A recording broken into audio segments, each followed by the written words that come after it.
조갑제 TV 시청자 여러분 안녕하십니까. 2025년 9월 8일 오후 1시입니다. 조지아주의 현대차 그리고 LG 에너지 솔루션 합작의 배터리 제조 공장 시설에서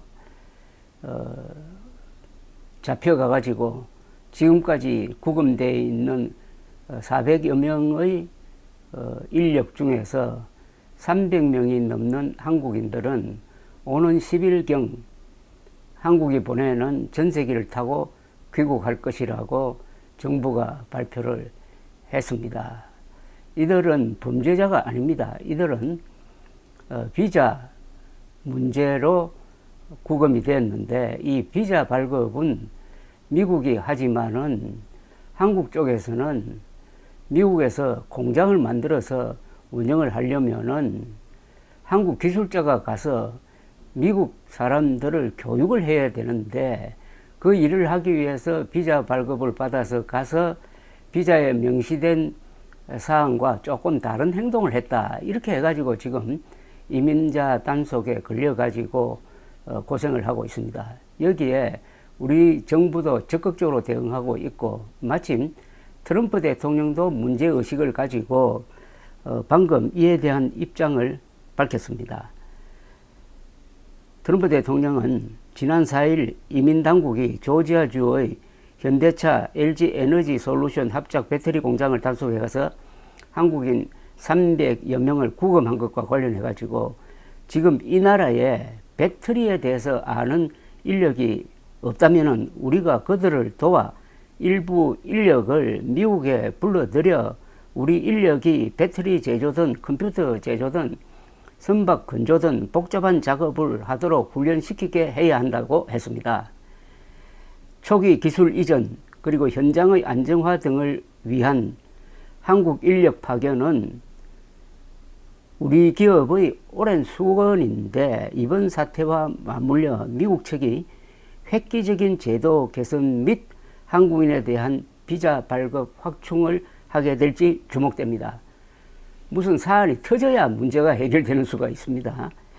트럼프는 오늘 뉴욕 US 오픈 테니스 대회 남자 결승전을 관람하고 워싱턴 DC 인근 앤드류스 합동기지로 돌아온 뒤 기자들과 만나서 한미 관계가 긴장될 것이라고 생각하느냐는 질문에 그렇지 않다고 했습니다. 우리는 한국과 매우 좋은 관계를 갖고 있다.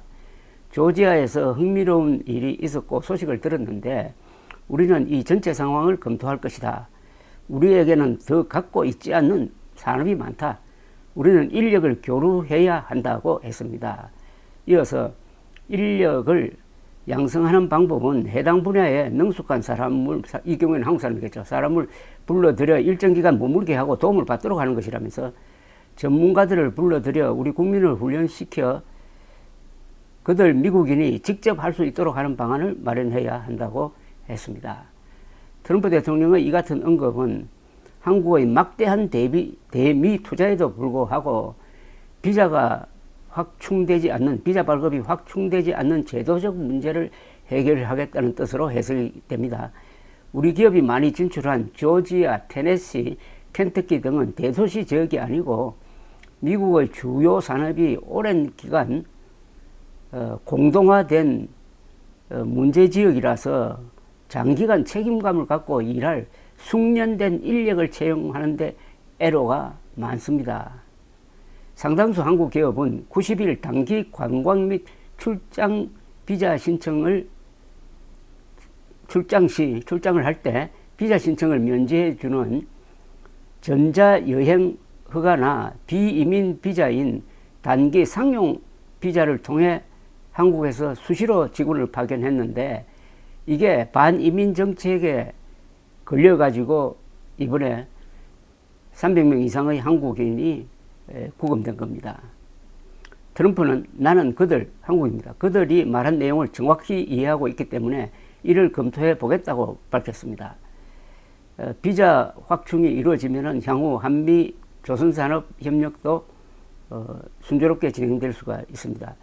트럼프는 자신의 소셜미디어 트루스 소셜에서는 이런 말도 했습니다. 조지아주 현대 배터리 공장에 대한 이민 단속 작전 이후 나는 미국에 투자하고 있는 모든 외국 기업들의 우리 이민법을 존중해 줄 것을 촉구한다면서도 당신들의 투자를 환영한다. 훌륭하고 기술적 재능을 지닌 매우 똑똑한 인재를 합법적으로 데려와 세계적인 수준의 제품을 생산하기를 권장한다고 했습니다. 그러면서 우리는 당신이 그렇게 하도록 인재를 데려오는 일을 신속하고 합법적으로 할 수 있도록 만들겠다. 우리가 반대급부로 요구하는 것은 당신이, 이 경우에는 한국이 되겠습니다. 한국이 미국인 노동자를 고용 훈련시키는 것이라고 했습니다. 트럼프는 우리는 함께 우리나라를 생산적으로 만드는 것뿐 아니라 그 어느 때보다도 더 가까워질 수 있도록 열심히 일할 것이라고 했습니다. 미국은 자유무역협정을 맺고 있는 멕시코, 캐나다, 싱가포르, 칠레, 호주 등 5개 나라와는 국가별 연간 전문직 비자 발급 쿼트를 할당하고 있는데 한국은 미국과 자유무역협정 FTA를 맺고 있는 나라임에도 불구하고 그런 쿼트가 없어가지고 1년에 8만 5천 개 정도가 발급되는 전문직 취업 비자를 받아야 하는데 이것이 굉장히 어려워가지고 우선 다른 비자를 이용해가지고 미국에 가서 미국 사람들을 훈련시키는 일을 하다가 이번에 단속에 걸린 겁니다. 이번 사태는 미국의 고급 기능공들이 부족해가지고 미국 산업을, 제조업을 살리려고 해도 거기서 문제 해결이 안 되고 그걸 해결해 주기 위해서 한국의 고급 기술자들이 가서 가르쳐 주려고 해도 미국 국내법에 걸려가지고 이런 사단이 일어났다는 것을 알 수가 있습니다.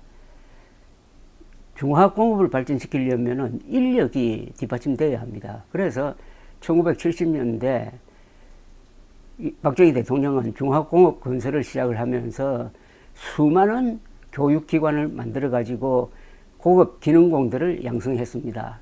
이들이 1980년대에 들어가면은 다 자기 자동차 그리고 아파트를 소유하면서 아주 고급 연봉자로 변했는데 이 중 다수는 민노총 같은 이 노조에 들어가서 아주 강성투쟁을 하기도 했습니다. 그덕 한국의 중화공업 건설이 얼마나 위대했느냐. 그래서 이제는 한국이 미국을 가르치는 입장이 되었다 하는 것을 알 수가 있고, 그러니까 지금 단속에 걸렸던 300여 명의 한국 기술자도 무사히 돌아올 수 있게 된 겁니다. 역시 국력이 뒷받침되어야 외교가 통한다는 것을 알 수 있고, 음수사원이라고 해서 우물물을 마실 때는 그 우물을 판 사람을 생각하자는 그 이야기대로 한다면은 이재명 대통령은 요사이 트럼프를 상대하면서 새삼 한국의 실력을 알았을 것이고, 그 한국 실력을 만든 박정희 대통령 등 선배 세대에 감사해야 되지 않을까 하는 생각도 해보았습니다. 감사합니다.